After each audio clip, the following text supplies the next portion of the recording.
In horror movies, it's the go-to trope to explain supernatural hauntings in the story with this house was built on Native American burial ground. But it's never really told in a way that explores why that would matter or who it matters to. What it actually means to be disturbed on your own land or to be eliminated from your space entirely. So this movie I'm making is about that, about what happens when those stories aren't just background noise and how the grief of that persists.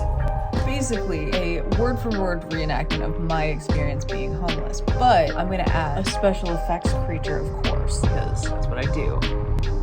Figure if a bunch of fuck shit is gonna happen to me, I might as well make a movie about it. Even as stuff was happening to me, I was just like, wow. This would be a great thriller. The special effects creature, in aesthetic, she's gonna be a little bit more undead than a ghost. I want to make this historical indigenous woman that's really become a part of the land, like the earth coming back to claim what's hers. Something that I didn't expect from being homeless was the paranoia is unreal. You're on the run, you're not allowed to exist. I felt like a fugitive all the time. The only people who would ever look at me like in a non-suspicious way or ask if I needed help or just speak to me like I'm a person were Mexican people. I gotta learn Spanish. Love to be seen, brother, but I was colonized by different people.